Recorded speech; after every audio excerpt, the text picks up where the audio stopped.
I'm telling you, that's all our basement was a small winery. We'd go over to Cincinnati, Ohio, and buy grapes. We'd stomp those grapes in the basement of our house. Literally, it was like kids in the neighborhood and half barrels stomping on grapes. It sounds like a romantic story that we made up to pitch the winery, but it's the truth. We're hitting double digits, baby. It's season 10. That's 10. It's crazy. We've done like 150 episodes, something nuts, just covering the amazing stories of the people in our community and everything they've been through to put that food on your plate. It's been so much fun. Normally, this is where we shout out our presenting sponsor. This could be your business right here that we're talking about. Also, we're so grateful to all of our listeners to help get us to this point. We need your support. Get on our Patreon and show your love for what we're doing. And welcome to season 10 of the No Dishes podcast. Hey, say, honey, let's go out to eat. Relieve our culinary duties. With all these restaurants to sweep us off our feet, they're bound to turn us into foodies. No dishes, no dishes, no dishes.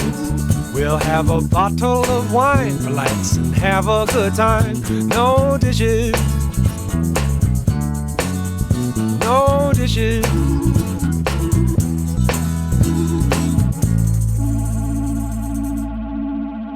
Very excited for our episode today. We're talking Oliver Winery. We've done all these episodes. We've never done an Oliver episode. And the fact that it's here is so exciting. We've got a good old friend of mine, the VP. We've got Pete Patuli. And then the founder and now Hypeman, Bill Oliver. That's what they say. Yeah. It's good to be here, Jordan. Yeah. Thank you guys so much for being here. I'm going to have to see if you have that business card that says Hypeman on it. Yeah. Well, we've got so much to talk about today. You guys brought some wines. We've got them laid on display. But I want to start all the way back. I want to just how did this even get started, Bill? Because everyone sees Oliver for what it is now, which is so massive. I want to talk about the early roots and how you started a winery in Indiana. Well, to be fair, I didn't start it. My father did. Yeah, he moved to here, moved to Bloomington in 1959, joined the law faculty at Indiana University, and was a home winemaker in the basement of our house. And I remember my early days with him were in the basement, helping him. As a 6-year-old, sure, helping him, but in the way. But definitely the memories of those early days and his kind of dedication to it. And I wouldn't necessarily say from a all in on quality point of view, but he definitely had the quantity going. And from a home winemaker, it was scaled up. I'm telling you, that's all our basement was a small winery. We'd go over to Cincinnati, Ohio, and buy grapes. This little rickety wooden trailer that my dad had. He pulled behind a DeSoto. And if you remember what that car is, right? That was a car brand that disappeared long ago. And he'd buy a ton of grapes. People think I'm thinking figuratively. No, I'm thinking literally 2,000 pounds of grapes in the wooden trailer behind the DeSoto in 1965, and hauling them back home. And it was just kind of wild. But we'd stomp those grapes in the basement of our house. Literally, it was like kids in the neighborhood and half barrels stomping on grapes. It sounds like a romantic story that we made up to pitch the winery, but it's the truth. Yeah, is it child labor? Yeah, exactly. But we were lined up. All the neighborhood kids, and it was on Browncliff up there north of the stadium. It was all faculty lived up there and faculty brats, and we were just, and it's like all the adults moved there at the same time, so they all had kids at the same time. So it was just this wild bunch of youngsters grew into wild teenagers living there. But at the time, let's say we were 6, 7, 8 years old, helping my dad in the basement of our house. But I just remember the sounds of clinking glass with the carboys, the glass bottles, and the crusher and the destemmer and all that stuff. It was just wild being down there with him. I can only imagine. Yeah, he was into it. So he had a chance to teach law at Cornell in Ithaca, New York in the mid-'60s, and drugged a family out there and became interested in the wine industry in the Finger Lakes area, and thought to himself, well, golly, if they can have wineries here in New York, they can grow grapes in New York, why can't we in Indiana? So I came back here and bought 80 acres of land north of Ellettsville, and which he spent $100 an acre on, which he proudly claims is the smartest investment he ever made. I'd say so. Yeah, I'd say it sounds like a pretty solid one to me. Worth a little more than that now, but actually, it's funny because I found like his tax returns from his salary as a law professor. And I think back in even in the 70s, he was making like $15,000 a year. So it wasn't like he started with a pile of cash. And actually, when we started the winery in 1972, it was with an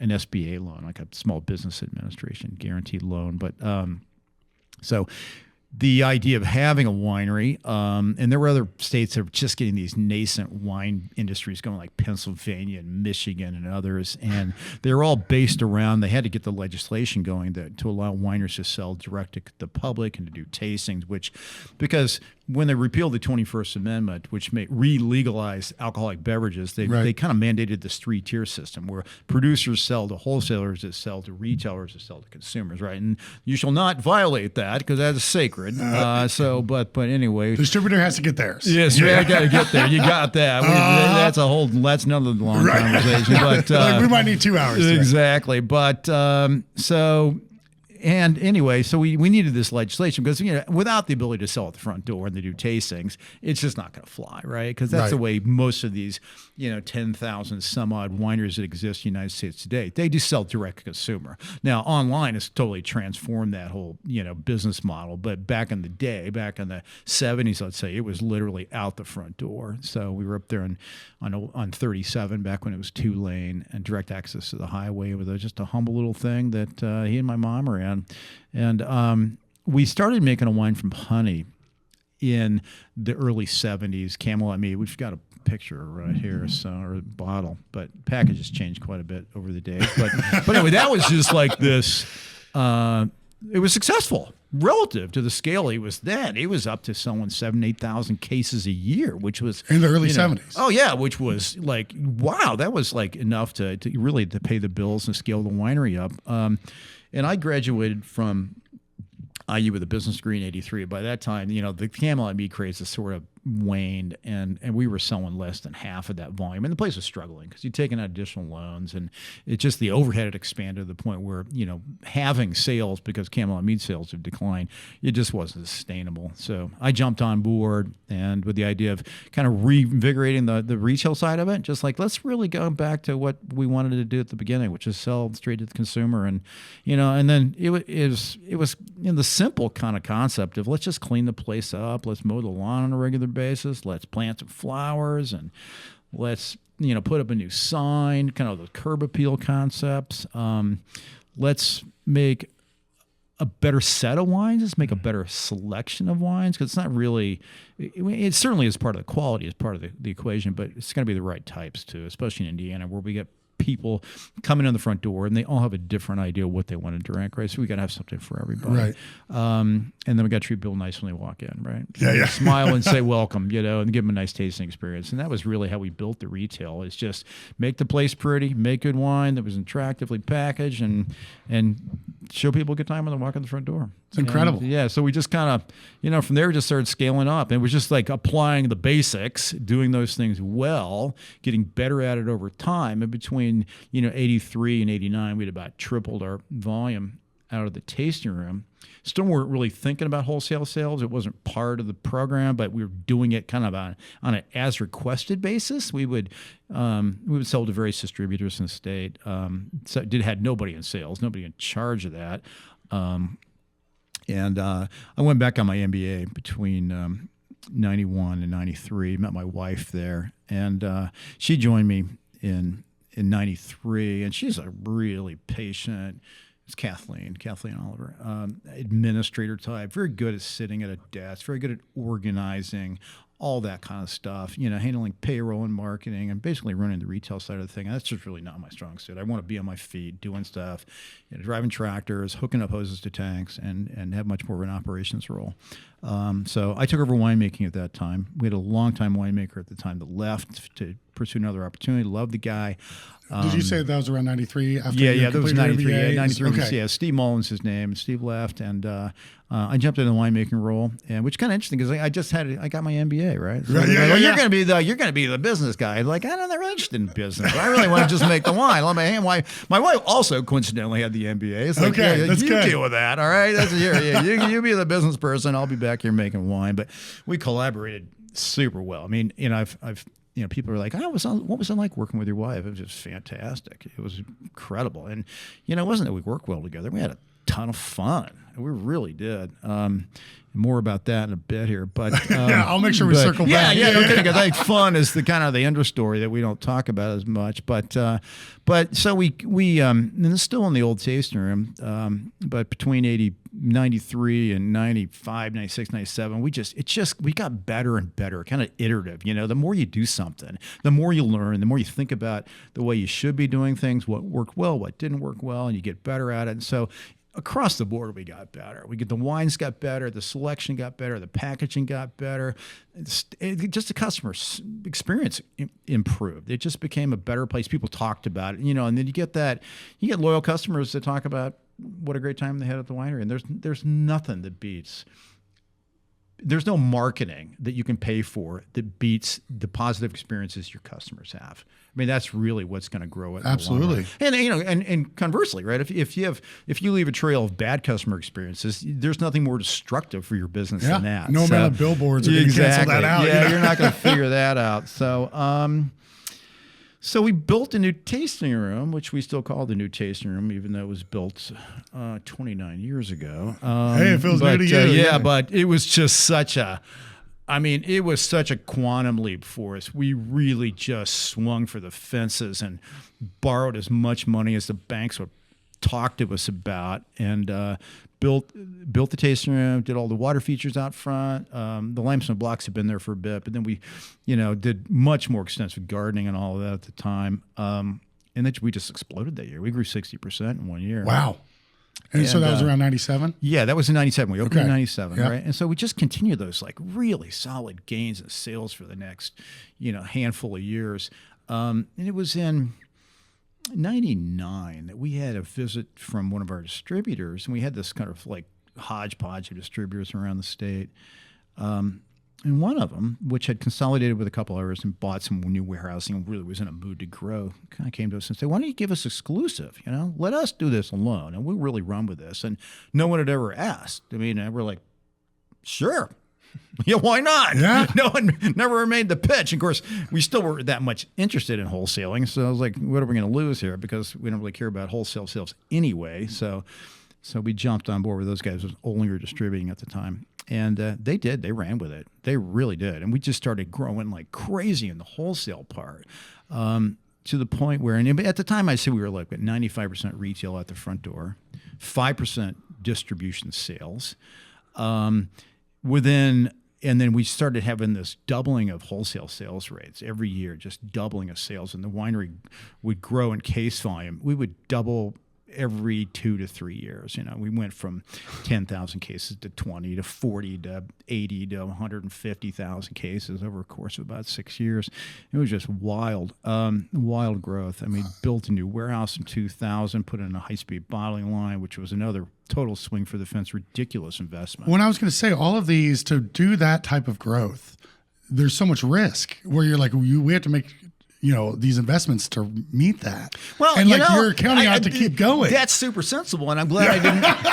I'm glad I didn't have anybody back then trying to talk sense in it, because I look back and I go, "What the hell were we thinking?" Honestly, I think the new tasting room, and then the first what we call P1 now, and the bottling line we bought, which we spent millions of dollars on. We didn't have $1 million to spend on it. Going back to the bank again, and I don't know what kind of compelling pitch I made to these guys, but it worked. But it was 15 times larger than we needed at the time. And well, at the current growth rate, we'll grow into it. And it's never going to change. Yeah, but I see that with spreadsheets, right? People can make up any fiction and put it in Excel and have, as long as the columns are aligned and the margins are justified, it looks like the truth. And but we did that, and by golly, we did kind of grow into it. So we expanded from there, added on more buildings as we grew. We just continued to grow. And by that time, we were actually spending enough cash. We were able to do this out of the bank account, which was a nice feeling. It was in 2006 when we were, I tell you what, the story on this is a lot about Kathleen. I had 3 young children in 2006, 5, 4, and 1. Okay.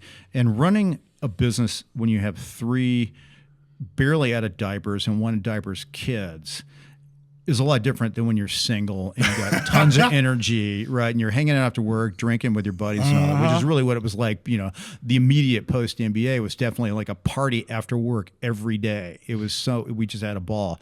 But then we started having kids and stuff, and she's just completely exhausted. I'm just a little bit fried too, because my role had evolved into more administrative role, because now I had a team of winemakers under me, and we're just kind of cooked.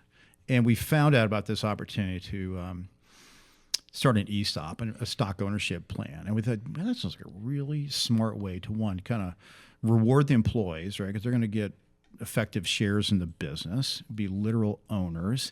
We can cash out. We take some of the money off the table that we've put into it.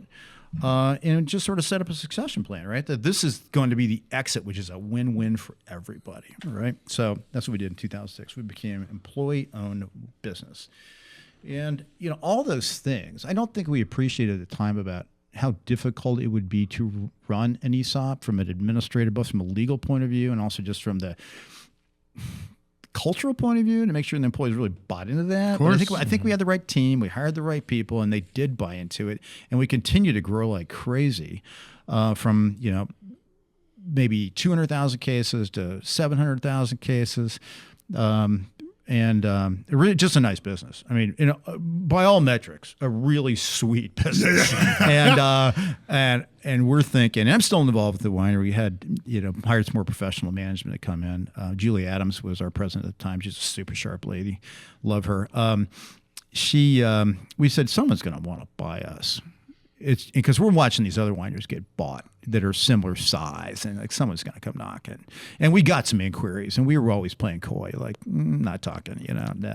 So, but we did have one super persistent suitor, shall we call them. They're a private equity firm in New York, and NextPhase Capital, and so we had some conversations with them, and they made us an offer, which, and you can say you made an offer you can't refuse, which is actually literally true, because as an ESOP, we have a fiduciary responsibility to employee owners, right? We can't turn down a good offer, right? Because Julie and I don't like it for whatever high-minded reason we may not like it. But if it's a really good deal and it benefits the employees, and we turned it down, we could get in big trouble, right? So that's what happened in 2020. We became owned by NextPhase Capital, and that's an interesting change. And I think Pete can probably talk to this a little bit. But when you're owned by private equity, it's a different feel, different expectations, different questions, a different board of directors, some super smart people.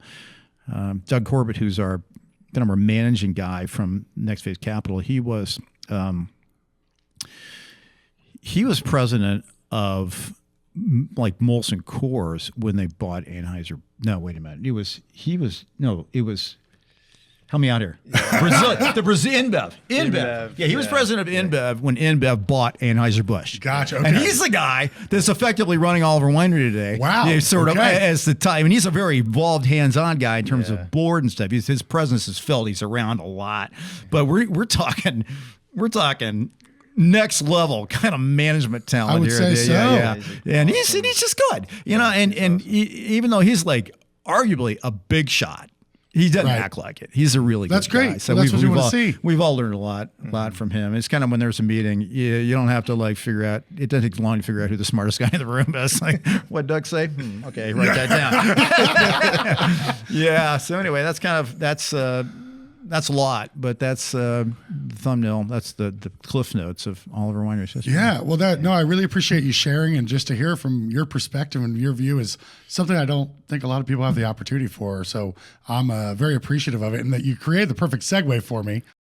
Hi, I'm Lanny Pullen, and I'm Executive Director for BNI South Central Indiana. BNI is a business-first group that provides local professionals a place to connect with one another through structured referral marketing in order to grow their business. Members have access to in-person and online training to grow their professional skills with other business professionals both locally and around the world. Visit us online or connect with a local chapter to learn more. Visit bnisouthcentralin.com. Are you wanting to move better, feel better, and live better? Look no further than Move Bloomington, where their small group personal training programs are designed to improve strength, balance, and flexibility. With a welcoming environment, their expertly guided workouts can help you feel supported in the life and activities you love in and out of the gym. Whether you're new to exercise, a lifelong athlete, or anywhere in between, their dedication to personalized programming will deliver sessions that meet you where you are. Visit movebloomington.com to learn more and get started today. It's that time. Bloom Magazine's 3rd annual local restaurant survey is now live. New format, new questions, and now you can name more than one favorite in each category and add your own comments about specific dishes, exceptional staff, or why you love the food. Vote today for your favorite Bloomington restaurants at magbloom.com/food and look for your responses in the annual food issue. That's magbloom.com/food. Cast your votes today. To pivot over here to Pete. So Pete gets a little bit of time in the limelight, you know? All good. So you, in your role, as far as I know, you've only been there since it's been under this current ownership, right? Or were you there through the transition? I was there at the right before the transition. Okay. So I joined in 2020. So a little bit of my background. I've been here in Bloomington since 2012. So I started out at Upland Brewing Company. Of course. Had the opportunity to go from these big companies. Doug Dayhoff convinced me to come down here to check out this brewery, and best decision of my career. I was using Oliver barrels to make sour beer with the team at Upland. And so I kind of knew of Oliver a little bit. And, I'd come to the winery, we'd get grapes to make beer out of them. We'd use the barrels. Dennis would help us with, tips and it helped Upland a lot just with equipment and just ideas, and we'd bounce ideas off each other. And, I noticed that they were growing quite a bit over there too. So around 2020, I had a great relationship with Upland, but then, decided to join up with the team there to help with scaling and growing. I had a beautiful brand new production building that at the time when I started, didn't have all the tanks in it yet. We didn't have a bottling line in there. Bill mentioned, a bottling line that was 15 times bigger than what they needed. Well, that line was at capacity. Right. We had to put in another line. So that's when I kind of came into the picture, just kind of help us kind of get scaled up. Just a little bit about my background and just being around fermentation and understanding barrels. And it was just a perfect fit for me. The culture at Oliver is fantastic. Like Bill was saying, it's just super fun. Anytime we had interactions with Oliver, it was always fun, very hospitable, easy to work with. And so I was really always attracted to Oliver, and I think it's where my wife and I had our second date, maybe with some close friends. So it's just you got to say it with confidence, Pete. It was. We definitely had our second date. It was. Well, actually, yeah. So don't want to get you in trouble at home. No, it definitely was. Bill hit so many things on the nail on the head with that. It's just the experience stays with you forever. And I want to say our first date was Malibu Grill, actually. Okay. And then second time I came down to Bloomington because we were dating kind of remotely. So I'm ranting a little bit here, but Oliver had a really special place for me, and the opportunity to join the team there was like, yeah, I gotta give it a shot. And so what I do there now, I came in overseeing all of our cellar operations, bottling operations, and now I'm our VP of Ops, where I oversee a lot of our all of our capital projects, all of our maintenance, our bottling, all of our supply chain stuff, kind of everything operational. Work very closely with our winemakers on our production planning and making sure that we're able to keep up with all this amazing innovation. Plus, we ship across the country now. So, we're in over 40 something states. We're in California all the way into Florida. And so the business has definitely gotten, it's scaled, it's complex, but it's also, we run it very efficiently, and it's a very high performing place to work, Yeah. And so we have a great team of winemakers, we got our bottling crew, maintenance and facilities, our landscape, Bill mentioned the waterfall and all the grounds that we've put in. Oh, it's beautiful. We have full-time folks that we're, maintaining, all of the beds, all of our we have a pond at the winery. There's so many beautiful things to see there. So all those things. I kind of have my hand that in doesn't just happen on its own, you know. Yeah. I thought Oliver just always looked that beautiful. Yeah, it takes a lot of work, a lot of passion too for what we do. So anywhere you look in the winery, folks really love what they do, and I think that shows in the quality and what we can do. So that's great. So I mean, when typically, obviously, you guys are oblivious to this fact. When people are like, "Oh, private equity comes into the equation," they're like, "Oh, it's not going to be the same." I've never heard anyone say anything negative since then about Oliver, which I think attributes to you guys and everything you're doing. Yeah. So what is it? What was that like? Where you're like, what are we going to do to make sure? Because you're taking this beloved Bloomington family brand, and just trying to make sure you uphold that reputation. Make sure people say, "Hey, this might be a change in structure, but this is the Oliver that you know and love and have for so many years." Yeah, that's kind of easier for me. I mean, Bill and Kathleen established, I think with Julie as well, a core values of the company, and they just stick through, and they're very simple for us to hold on to, getting things done and expecting quality and thinking differently and respecting people. And for me, because whether it's private equity or whoever, I mean, those things are core to what we do, and that's what makes it a wonderful place to work. But I will say, I've worked in the corporate world and, know what that's all like.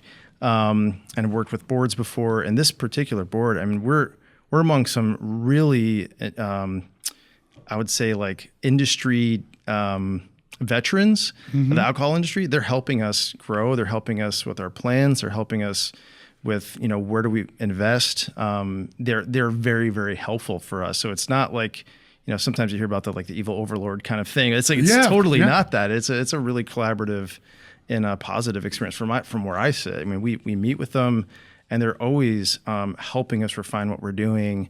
Not I don't know what the negative perception could be. I think that comes out too, because it's a great experience.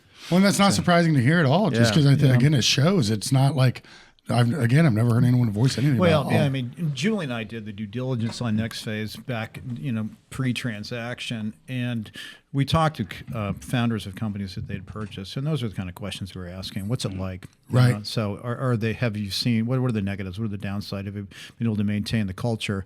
The quality of your products? Are they driving costs to the point where you're sacrificing the things that made you successful? So that was on our mind, and I'd say none of those things have come to pass. I would say that there is an element of driving efficiency that was not high on my list. Right. Honestly, I just thought let's grow the top line, and I don't care if we're wasting a few dollars here. We're just going to grow the top line. That was my sole focus, and it worked. I'd say so. But they want to do both. They want to grow the top line and squeeze some inefficiencies out of the middle. And I think that's where Pete's come in, because Pete comes from some pretty large companies that where certainly those things mattered a whole lot. And there's I think it was with some really smart investments that Bill made in kind of oversizing the equipment. We can grow into these things. It makes being efficient and doing all those things a lot easier. We can handle that kind of growth. So we've continued that on, and like Bill was saying too, they've also supported us investing in quality and in equipment that helps us maintain quality, and automated, systems that help us to make sure every single screw cap is exactly where it should be and things like that. So it is, we are still really investing in the business and trying to do all the right things. And running efficiently is something that, that's kind of in our nature already, and we just can continue to grow on that. And our team is just remarkable, whether it's our winemakers, our cellar crew, our bottling team, landscaping, the whole facilities team, all the way to the tasting room. Everybody is working to be efficient and make it a more fun place to work, because it actually is. When we make our goals, we set goals, we meet them. It's fun to win, even if it's whatever it is. We had zero downtime on the bottling line today. We celebrate that. Yeah. We actually took the crew over to Hoosier Alley for bowling and laser tag and all that stuff. We had a blast. It was we had way more fun than I was expecting. We're doing our chocolate mousse employee party there in a week. Nice. It's gonna be fun. Yeah. I'd say growth is inherently fun. Yeah. Oh yeah. Versus the opposite, where you start to lay people off. We've not been there. I've experienced both. That sounds like not a party. Yeah. To that point. Well, I mean, there's no better feeling like, oh man, we're crushing this. And not only as an individual, but as a team. Right. And that you bond over that and you hold each other to that high standard. Are you able to speak on these core values that Pete mentioned? Oh, yeah, really, absolutely. Yeah. At the top of the list for us has always been respect people. And I think just that it's, and it's not because we think that you're going to make more money if you respect people, which is an unfortunate sort of a side effect, but it's the right thing to do. Right. Just be nice to people. I mean, it's not difficult. And it's our suppliers. It's our customers, be it the retail customers or our wholesale customers. It's our employees or each other, everybody that walks in the front door. I mean, just bring a good attitude to work and just mind your manners, right? It's easy. We're not going to tolerate people who are losing their minds at work and the screamers and the yellers and that kind of stuff. They just don't fit in there. They don't last long there. Yeah. And that's generally been the problem with people didn't work out at the winery was because it was an attitude issue. It wasn't really like, some other performance metrics. It was just like, you're just hard to get along with. It just takes one sour grape. Exactly. Yeah, we don't have any sour grapes here. So the next thing was just expect quality, and I'd say it goes as far as the demand quality. I mean, just don't good enough's not good enough. So and that comes our supplier relationships in terms of what our expectations are for incoming fruit and just our whole winemaking protocol all the way through a lot of the very sophisticated quality control protocols that Pete's had a big part in formulating that are way beyond me, that involve numbers and graphs and charts and percentages and stuff. And I'm good at math, but I'm just like, okay, this good is job. level. Yeah. Exactly. Next level. So, think differently. That's the only way we're going to survive. We're going to talk about some product innovations and stuff here because innovation is the key to growth in consumer products these days. It's because like almost the life cycle, consumers want something new all the time, and it's a bit of a treadmill that's just picking up pace, but you got to stay on it. So think differently. Innovation. I'm involved with kind of our innovation crew, and we have a full-time dedicated team that just meets regularly to talk about what's next, to pilot project things, to come up with the new ideas, and to take things right on cue. To take things from just a trial batch. Pilot projects is a neat little thing we came up with, a way to test really super small lots in the tasting room, like 300 to 400 cases of these things. We just try them out in the tasting room. We got a kind of a built-in consumer panel right there. We can bottle up some of this stuff, just some wacky idea, and make a few hundred cases and stick it in the tasting room. And you come back on Monday, you go, well, Stacy, did we sell any? And then we got a machine. We got this really sophisticated machine in our tasting room to tell us exactly how good the wine is, and it's called a cash register. And man, don't tell anybody because someone else might be onto this. But money talks. But absolutely, because if people are coming in and saying, "Oh, we like it," but they're not walking out with any. Yeah, they didn't like it. Yeah. So anyway, the cash register is our number one QC analysis in the tasting room. And if the cash register says so on some of these pilot projects, they'll grow into a full-fledged 750 milliliter broadly distributed wine. So that's happened with several other things that started with a little trial batch in the tasting room. I say, okay, we were talking about think differently, and then we've got my favorite, get stuff done. And really important to me. I was very much of a we put an espresso machine in our lab for production employees because I was thinking, I want my employees well caffeinated. Yeah, we got to fuel. Exactly. And it's free, and I guarantee them more. Exactly. That might have been a better investment than the $100 acre. I think I am a to a fault.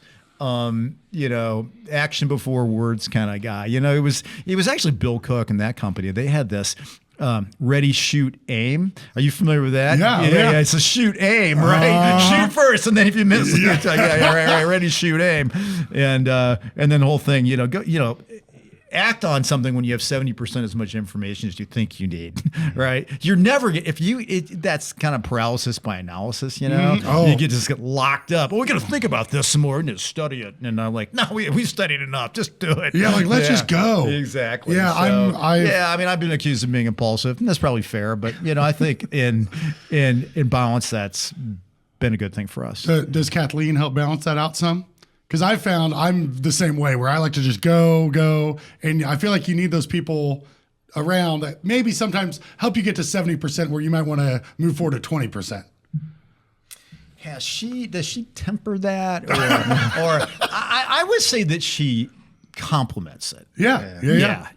Well, that's great. She definitely made a good sounding board and respect each other and value her inputs on things. So, yeah. Yeah, we all need the yin to the yang a little bit, you know? Yeah, I think I was maybe a pick your battles thing too. If I got some crazy idea that I want to do, and she'd be just like, I'm not going to fight him on this. Let's just go with it. We'll see how it turns out. I think that's huge. Yeah. It's all about picking battles. So I'm curious with the innovation. So I'm thinking about, I turned 21 in like 2011. And I just remember, I feel like for the longest time, everyone just knew the soft red, and I don't mean to paint with too broad of a brush. I'd be curious but like, was that really your driver for a while? Was it the soft red? And then how was it that because now I don't feel like the perception's that way at all. Yeah. I mean, it absolutely was. And it still is our best selling wine. Okay. By a long shot. But like Bill's, driven to innovate, do new things, try new things. I mean, that is still alive and well. And some of the things that came out of this pilot project, this is raspberry espresso. So this is something that you wouldn't necessarily think this would be wine, or it's some flavor profiles that are not traditional.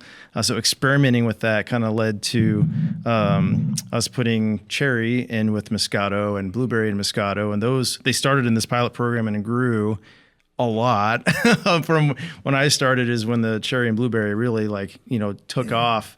And from there, and that had a little bit of carbonation in it too. So that little bit of bubbly when it was kind of dynamic, it changed the game.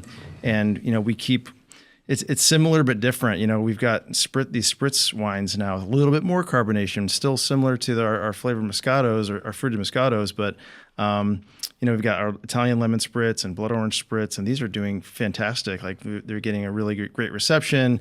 They're delicious. It's just, I don't know. It's like we don't know what is going to be next. This Thursday, we have a big innovation meeting. We have a really collaborative innovation process too. So it's not just the winemaker and whatever the winemaker wants to do. We get our sales team, our marketing team. We're actually bringing folks from all throughout the company to help us brainstorm and look at what's going on, and kind of it's taking what was started, and we've just keep building on it, and it's super exciting. And I think we've got over 70 something different SKUs out there. Wow. We make the number of wines we make. It's from our sweeter wines, but we also make a lot of beautiful dry reds, dry whites.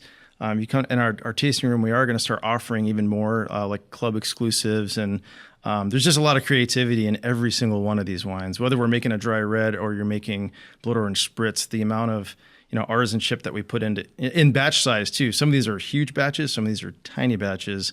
It's the same level of quality, the same level of passion that goes into every single one of them, and it's such a fun industry. That's what kind of got me into wine with beer. They're very innovative, industries. Craft beer had this big explosion, and we're making sour beers, and we're doing all kinds of things. That's what we're doing with wine too. There's so much you can do with wine, and I think a lot of people just think it's that traditional dry red, dry white kind of thing, mm-hmm. and we're doing some really cool stuff that's I would say so. You don't see a lot of. There's been some other wineries that are duplicating some of what we're doing, but at the same time, we got it's funny. We have had on occasion from the winemaking department of Ernest and Julio Gallo Winery in Modesto, California. They just get on our website and order our wine. I go, what are we? The R&D department for Gallo Winery? And I was like, what the heck? So anyway, we pack it up and send off those guys. And sure enough, 8 months later, they got the same thing we got. So, I guess, if imitation's sincerest form of flattery, there we go. Well, I was going to ask, do you take it as such? Well, but... fortunately, you were talking about soft red, which is now called sweet red. I know that Gallo actually had kind of mentioned that with some distributor meetings, some other places, because we're the number one selling SKU in Indiana and surrounding states. We were in Kentucky for a good long time. And, a Gallo with the last name of Gallo, mentioned to a distributor in Kentucky is what is it with this stuff? And then I had a Gallo rep at a wholesaler conference come on. Hey, we copied your software ed. I go, oh, you did? Well, this might be a problem. So as soon as Gallo's, that was on the market, I went out and bought a bottle, and thankfully they did not. Not an exact copy. They did not copy it. So what you're saying is behind Oliver, Gallo's your favorite wine. That's what I'm picking up. Yeah. I mean, I'll tell you what. I just my hats off to them as a really well run company that have earned their success. I mean, they are kind of the model of how to run a winery from both a production point of view and as a sales organization. They're remarkable. They're incredible. But where was I going with that? Anyway, we were talking about innovation, pilot project, and all this stuff. Mm-hmm. Well, the soft red, now the sweet red. I'm glad that you mentioned, because as soon as you pulled the raspberry espresso out, I wanted to say it, because I don't know if they can read it from the video. So I'm glad that you mentioned because I quit drinking a few years back, but I saw that.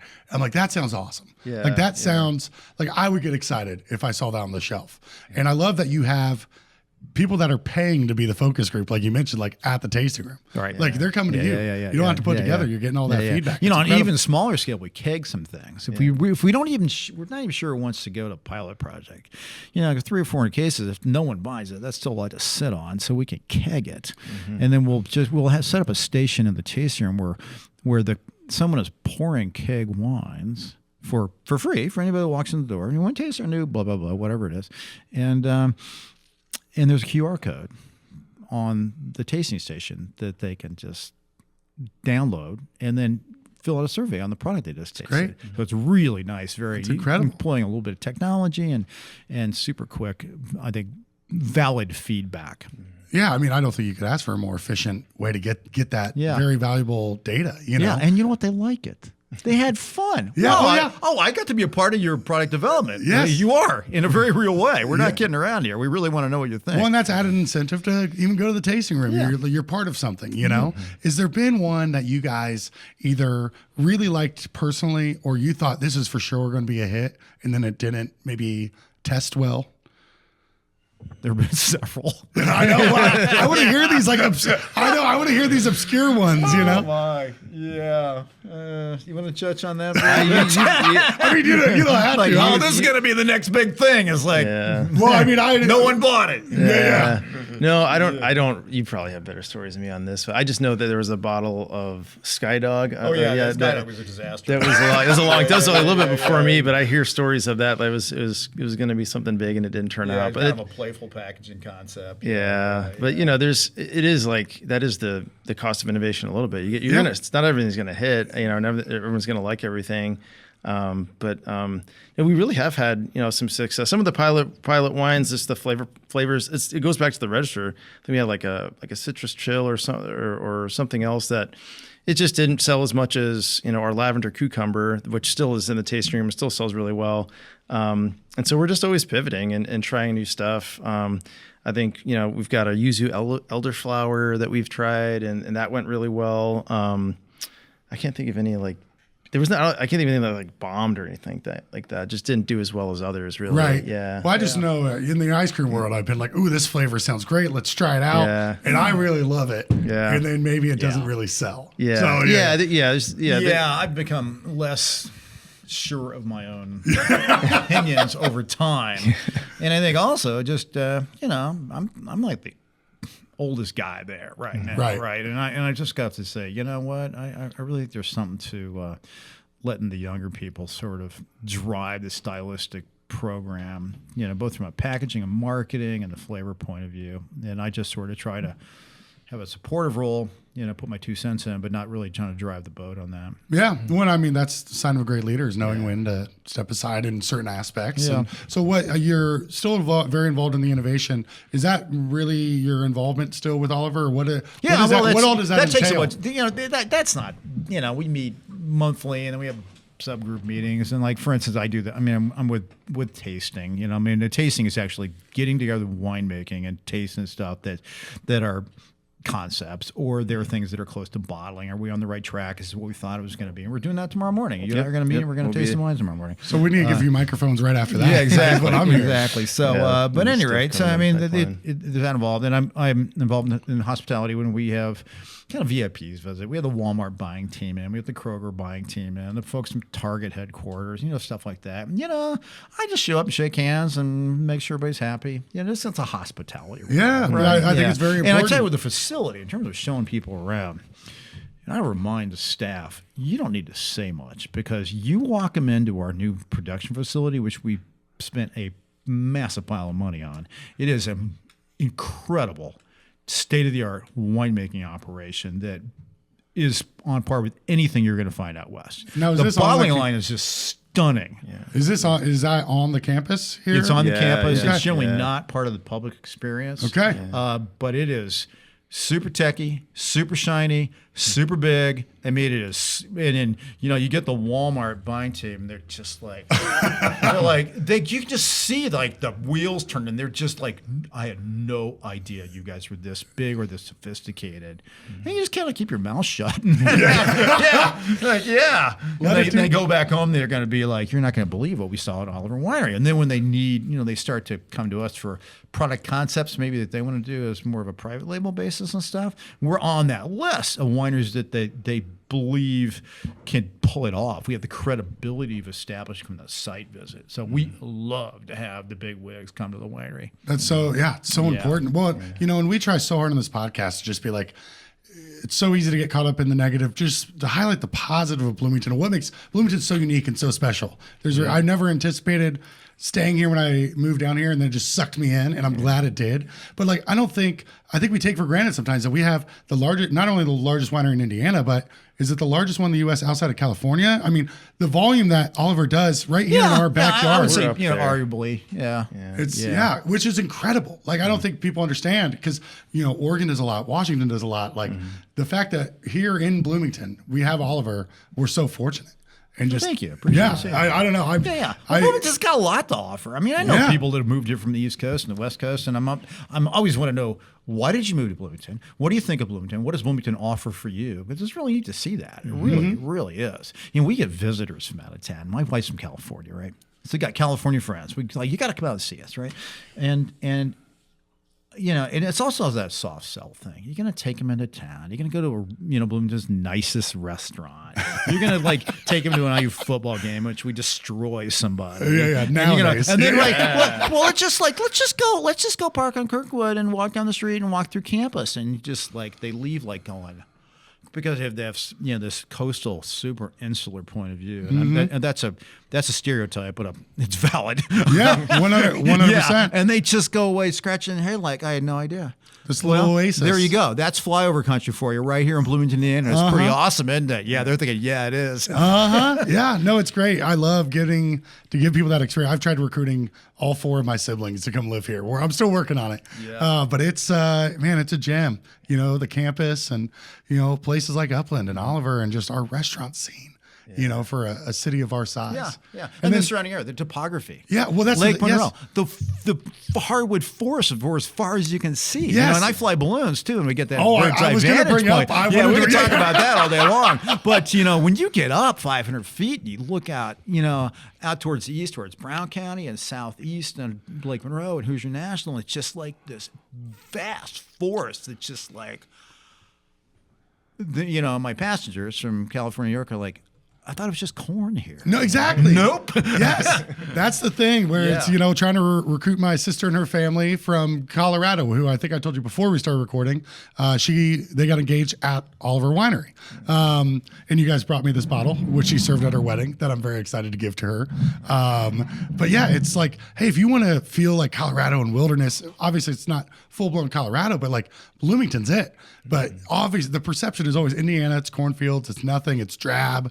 It's beautiful down here. Yeah, absolutely. I mean, go out to Lake Monroe and tell me it's not beautiful. Yeah. You know, and that's a 15-minute drive from amazing restaurants at IU and maybe a 25-minute drive from Oliver Winery tasting room? Actually, that's a common misperception. Just from downtown to the tasting room is only 13 minutes. I timed it. Okay. So I meant for the late. Yeah. Oh, to the wine. But yeah, that's something we like. You know, a lot of times folks think it's a ways to get to the winery. We're one exit away. We're so close to come visit, and I do think that's something that you know, the experience at their winery. You know, we do tours, like Bill was talking about the facilities.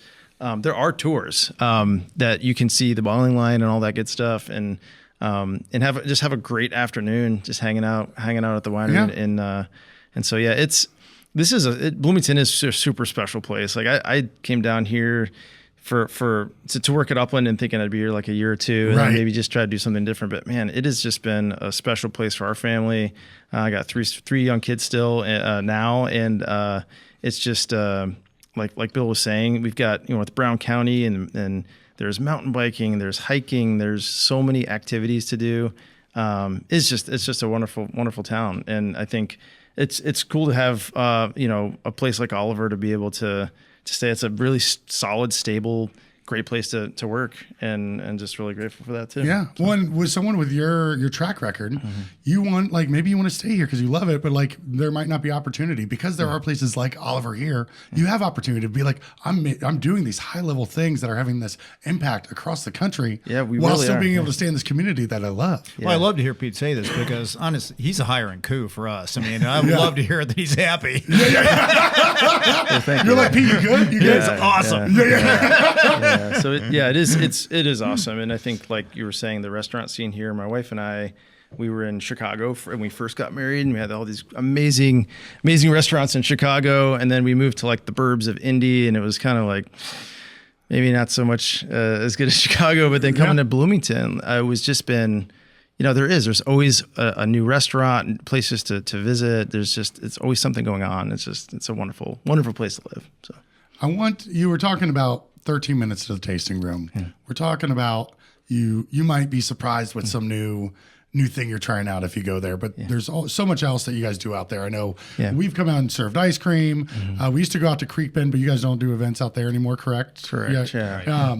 But like at the tasting room, like we're helping the amazing team you have over there get some food trucks, but you guys do all this cool stuff at the tasting room, more than just like your run of the mill experience. Better business, better community. For over a century, the Greater Bloomington Chamber of Commerce has been a cornerstone of business growth and community development. They are dedicated to helping local businesses thrive. Their business is all about your business. Join the Chamber today. Call 812-336-6381 or visit chamberbloomington.org to learn more. Visit Bloomington is a proud sponsor of the No Dishes podcast. If you think you know Bloomington, Indiana, think again. This college town turned culinary hotspot is full of flavors you wouldn't expect, from globally inspired dishes to creative local twists that might just become your new favorite. Add in a vibrant arts and culture scene, surprising architecture, live music, outdoor escapes, and hidden gems around every corner, and suddenly you're discovering something new everywhere you go. From sights and sounds to tastes you didn't see coming, Bloomington is ready to surprise you. Learn something new at visitbloomington.com.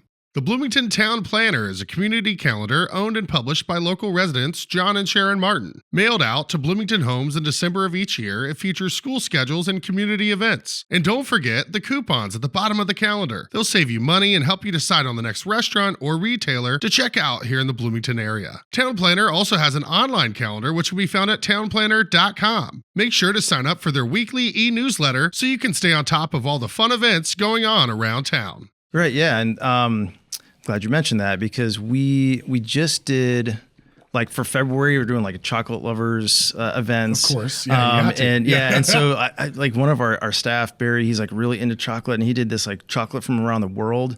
So like the same exact style of, I don't even know much about chocolate, but the same like variety of chocolate, but from different parts of the world, and did tastings on that, and then pairings with that, and then, you know, for the next couple months, we do have some events where we're doing I have to get my notes because I want to say this right. I don't want to get you in trouble with your amazing events team. No, it's like, I didn't talk about the events.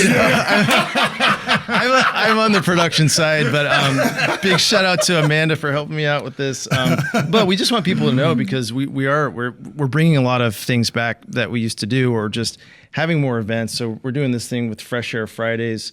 So we're a series of events. We'll be doing things like, music, line dancing classes, flower workshops, woodworking workshops, projects, all kinds of fun things to do while you're at the winery, while you're tasting some wines with your friends.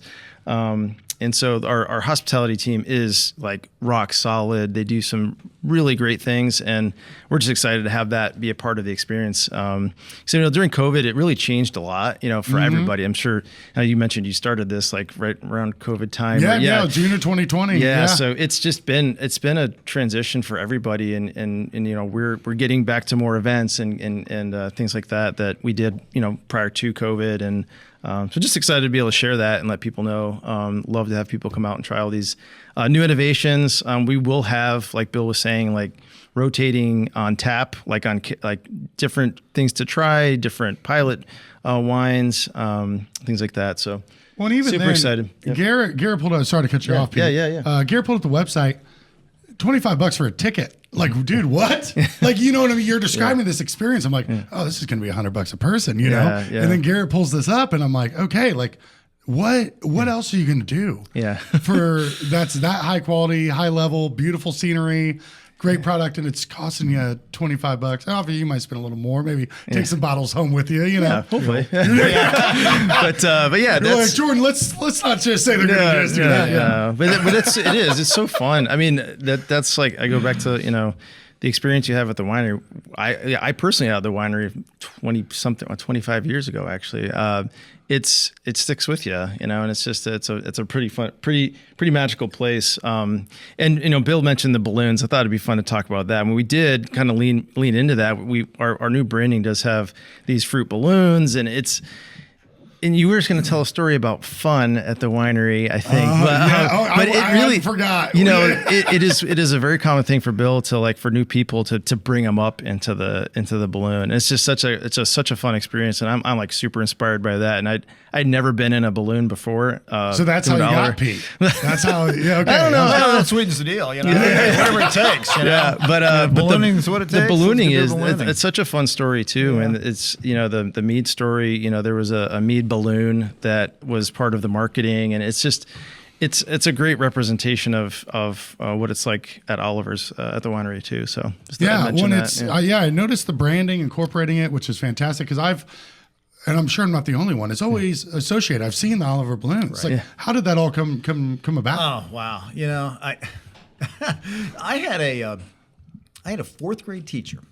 Okay, write me a letter when I was a young adult and said, I always wondered what you were thinking about when you were staring out the window. And it tied into the ballooning, right? Because I definitely had this kind of escapist, daydreamer kind of a personality when I was a kid. I was just perpetually bored. And but I built, I read not a lot. I read some books as a kid, kid-sized, adolescent, paperback books, and Scholastic Book Club. You remember that? But and they would frequently have these themes of ballooning. There's one series called the Young Scientist Club where these, teenagers built a balloon and flew away, and I was like, "Oh, that sounds awesome!"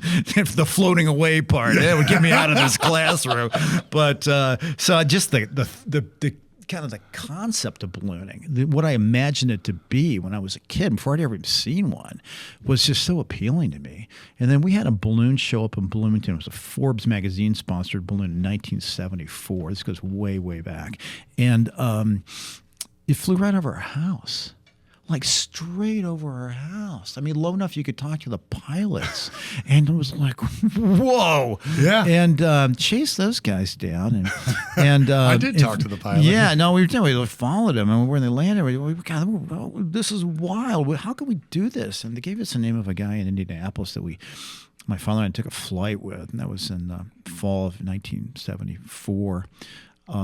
And I was just like hooked. I was just obsessed. It was the thing I wanted to do more than anything else. And, I kind of pestered my father and thinking about it. And I said, we could get a balloon to advertise the winery. What do you think of that, right? Hear me out. Out of the mouth of a 14-year-old. So, like, yeah, it's all right. I go to bed.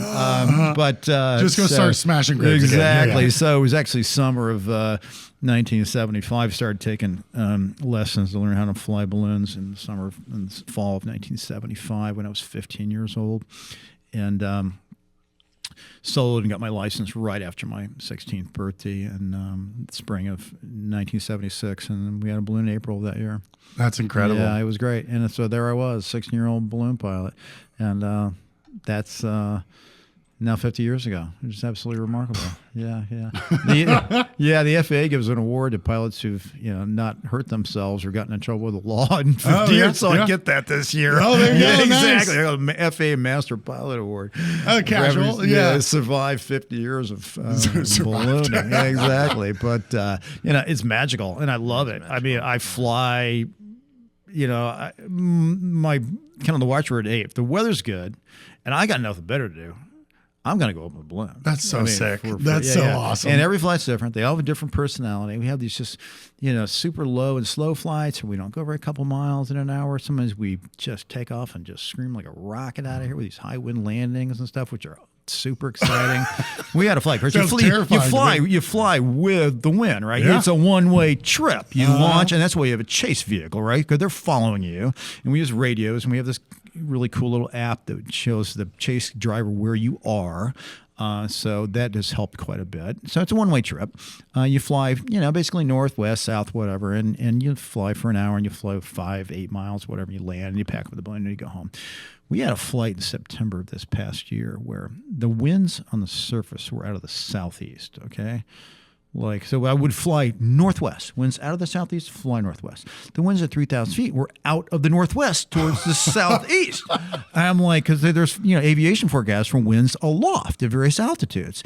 And, they're kind of accurate. I mean, they're accurate enough. And I thought, well, maybe we take off on the balloon and we fly northwest low, 500 feet high or so, and then we go up high and we go back the opposite direction, past where we took off, land again, and get those southeasterly winds and land right where we took off, theoretically. Yeah, no, I'm tracking. Okay, it seems like it makes sense. Yeah. So this is a 2-hour, and then we've got on this app we use, it draws a line of your flight, right? It's kind of like if you map my ride or map my hike or whatever. Yeah, it draws your lines, right? So we got this line. So we take off, and sure enough, we fly up, and then we do a touch and go on a sandbar in the White River up near Gosport.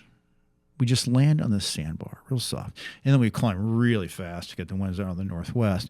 And sure enough, another half hour, we'd fly right over the vineyard where we took off. We're looking down there.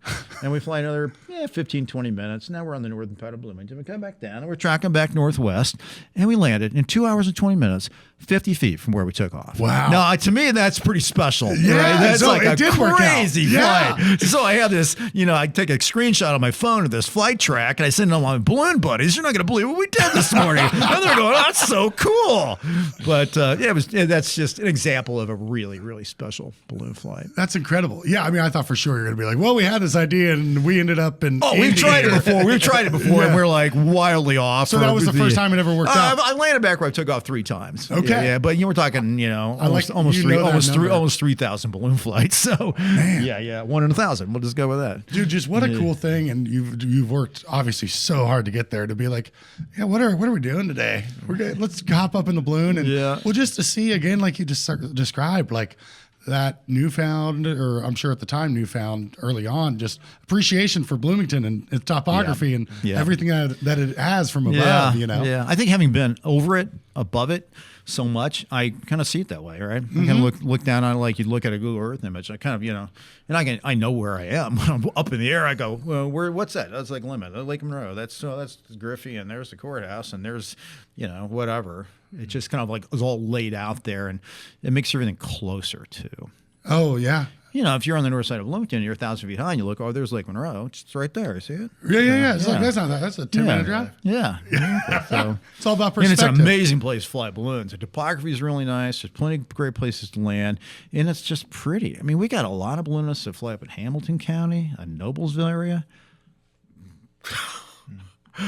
Not to diss those guys, but really, they're just cornfields and strip malls, and I really, no thanks. I didn't realize there was balloonist elitist. Yeah, no, we're pretty snobby about it. Although I will tell you, in terms of we try not to fly balloons. Kind of like you draw a north-south line through Bloomington, and east of town is kind of, if you just take the eastern part of Monroe County, heavily forested, right? And then the western part, not so much. We just try to plan our flights so we don't end up in the eastern part of the county, because you need a yard, you need a park, you need a cut hay field, that kind of thing to land in. And so you don't fly towards the areas where there's no place to land. Okay. It's kind of a simple concept. Duly noted. Yeah, if I ever simple get, concept. All right, plan your flight so when you've flown for an hour, you're in a place where there's going to be somewhere to land. Have you ever landed somewhere where someone wasn't receptive to a couple times, handful of times. You got to pull out all your kind of Dale Carnegie tricks of just sort of trying to get weasel out of it. Sorry. Yeah, sorry, I'll never come back again. I promise. You just let me get this stuff out of here. So and there's been times when I'm just, we've had actually have opportunities when I've got enough daylight or fuel to take off, that we'll just fly on. We'll just go, all right, sorry, okay, we're out of here, and we'll just take off and fly for another half right, mile, find somewhere else. Yeah. Sometimes in the evening, we fly a lot in the evening. If you think about when you've seen balloons, and we fly right around sunset, and a lot of people aren't up at 6:30 to see it, so they don't know that they were always doing that. But then, or about 2 hours prior to sunset, we'll take off. So, we get these 9 o'clock sunsets here in June, so we'll take off 7, fly an hour, it's 8, still have tons of time. But if we just don't find a place to land, now we landed at 8:30, 8:40. A little close. And I'm not taking off again. I don't care what we got to do to get out of this field we just landed. Right. But we're getting way smarter about, kind of where to land. We know where all the places we really shouldn't be are. We've got a map that we share with balloon pilots. And I try to land my own place, right? Right, We got a bunch of property, a bunch of turf areas out there, and that's a really sweet place to live. When you can, that's ideal. Yeah, exactly. Tell the chase vehicle, hey, we're good. Oh, yeah, that's home. the way it works. So we'll take off, in the event that we want to land at the vineyard. And we talked about the situation where we took off there and landed there. That's super rare. But what we'll do, if the winds are out of the south and we want to land at the vineyard, we'll drive south. We'll drive 10 miles south, 5 miles south, depending on the wind speed, and take off. And I think this is a good spot. We'll probably make it in there. It's like 60% chance. Yeah. And if not, we'll land at, some neighbors that I know. I know everybody out there in that, well north of Ellettsville area. Now, are you always in an Oliver winery balloon? No. Okay. I was like, No. I was curious. So every time it's a marketing. Yeah. Well, I fly What's our for tax write-off? I fly for Balloons Over Bloomington, right? Mm-hmm. So that's Mike Dekoff's operation. That's if you Google Balloon Ride Bloomington, Indiana, that's who you're going to find, and they do a great job. I fly for them, and he's got a bunch of corporate balloons that he flies. He's got all those envelopes that he flies from McDonald's and Rotary Club and all your credit union and RCB Roofing and all those guys. And then I got a couple other balloons myself that are just kind of fun, fanciful, sort of interesting designs that I've come up with myself. So I got 4 balloons in my garage, so to speak, and I probably need maybe 2. So I think honestly, exactly. I don't think you're doing it's too bad. It's kind of like buying bicycles, It's like I need one more. Yeah. Well, so I know you had mentioned too, just another hobby being mountain bike riding. You guys mentioned something before we started recording. I didn't know people did that at night. And so that's a thing. Well, I mean, it seems kind of dangerous. But do you just strap a big old light to the front and you're good to go? There's this company, Outbound Lighting, and they make these lights that, you charge on a USB thing, and they are just like strapping the sun on the front of your bicycle. And you got one on your helmet and one on your handlebars, and the helmet one kind of goes where you look, but the one in the front is just this. And I don't know lumens and stuff, but it is just insane. And here's something I noticed riding in Brown County at night, is that on some of the trails, running into a guy going the opposite direction, especially if you're just grinding it out uphill and he's flying downhill on the same trail, that's a hazard, right? Mm-hmm. But at night, you see him from way further away. So it's safer. Yeah. Okay. Yeah. Interesting. But it is right. it is an otherworldly experience to go, Oh, I mean, go it mountain sounds biking sick. at night. Yeah. It's a totally different ride. It's a totally different kind of feel, vibe. You know, you go out there like at dusk. And so that's the thing I love about mountain biking, especially Brown County. I mean, the trail system out there is amazing.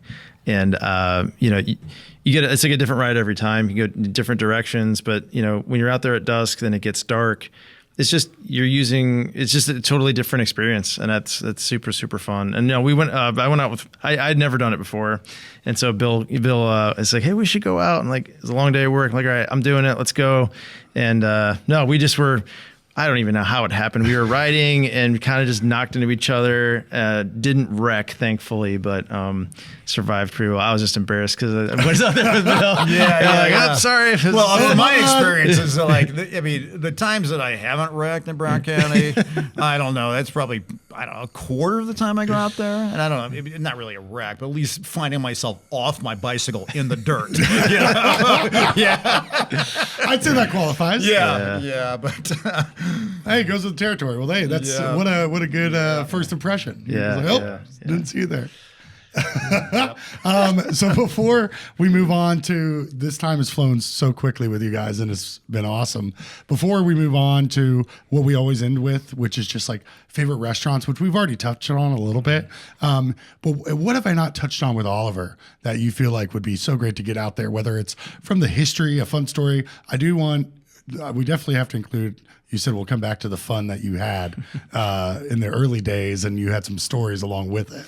Yeah. I mean, it was a different flavor of fun than it is today. I mean, definitely, and it probably is good that it grew out of that because we were just young. I mean, we were all in our 20s doing this. Yeah. I mean, and it was just, and it felt like just an extension of college almost. I mean, So we were out there. I mean, no one had kids.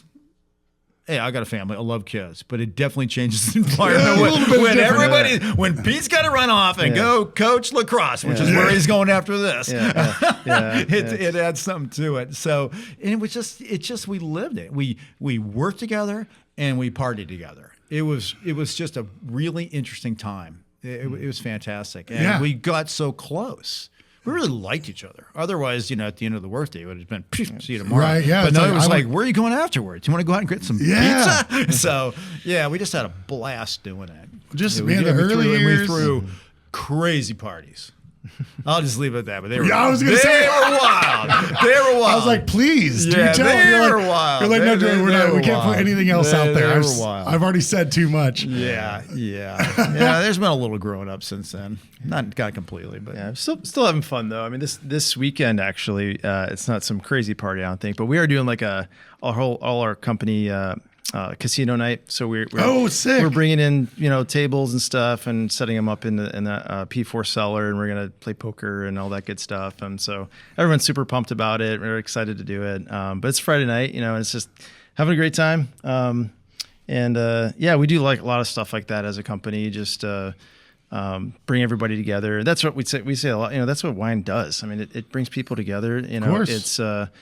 It creates some really awesome experiences and fun and like so many great memories.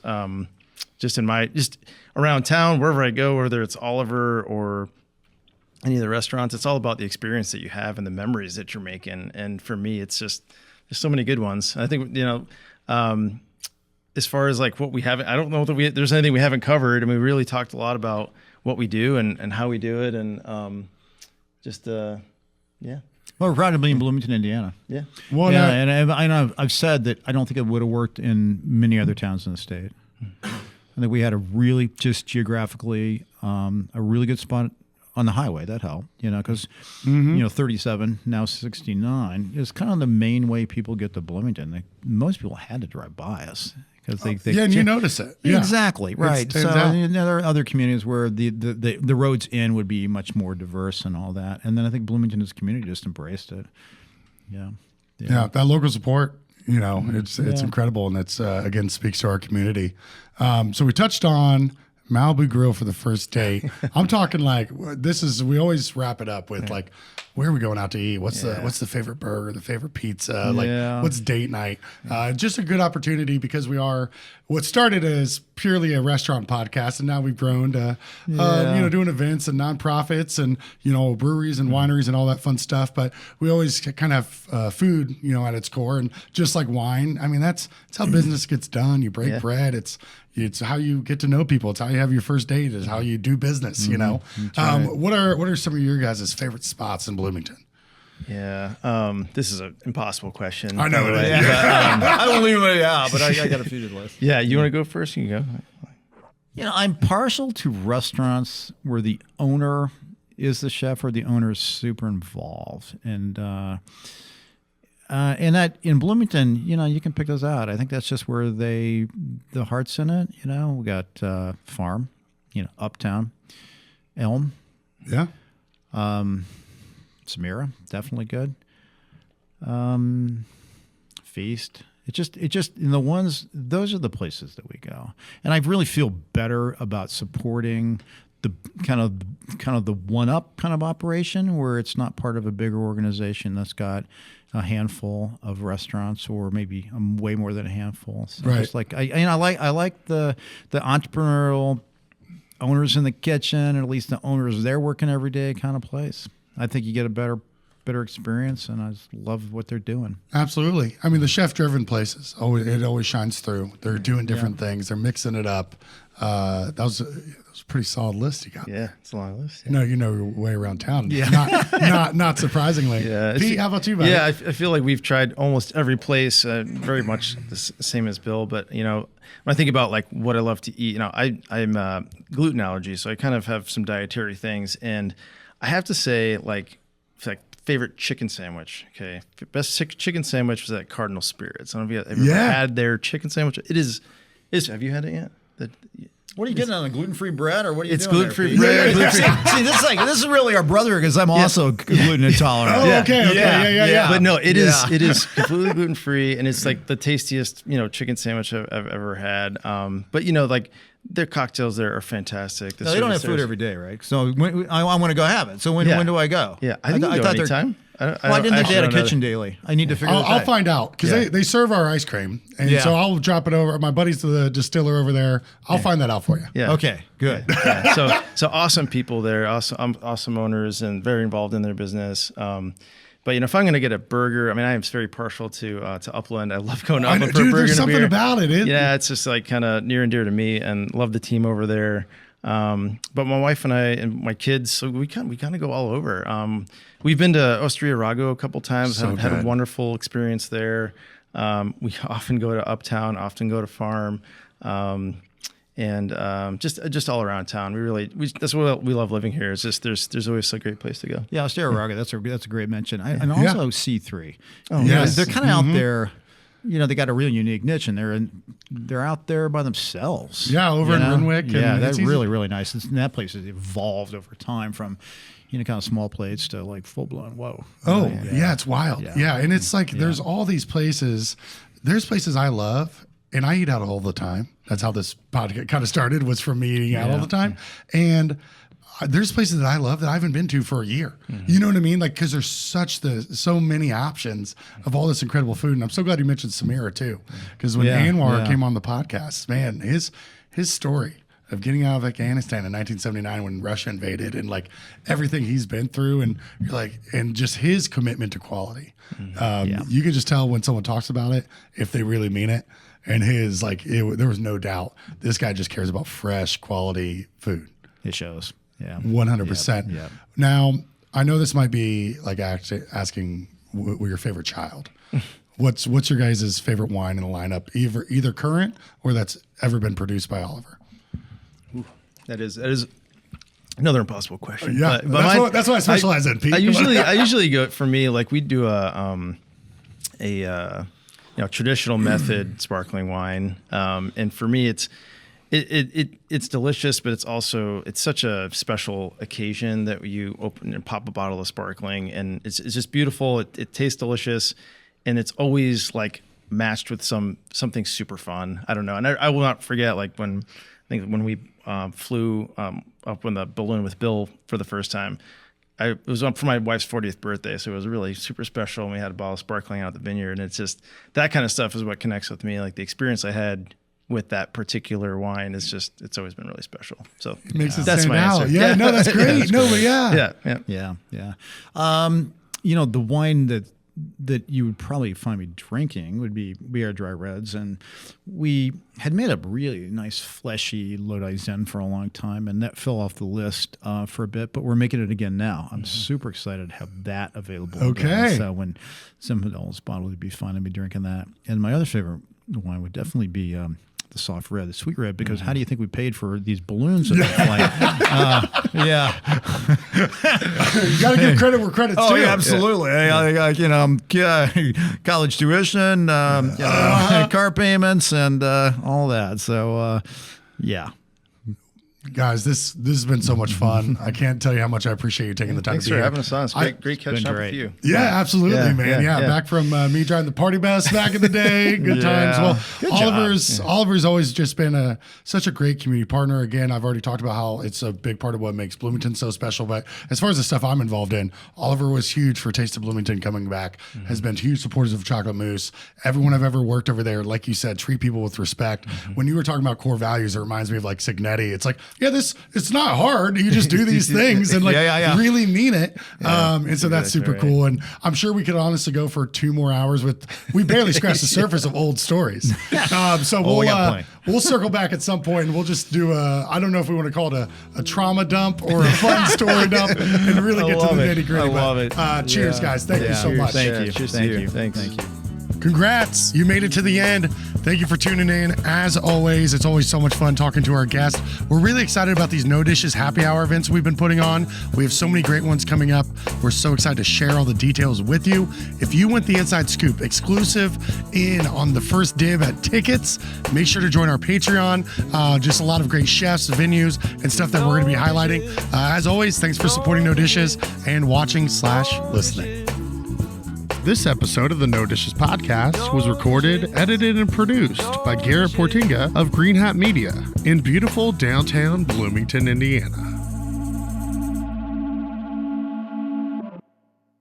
No Dishes Media. No Dishes Media.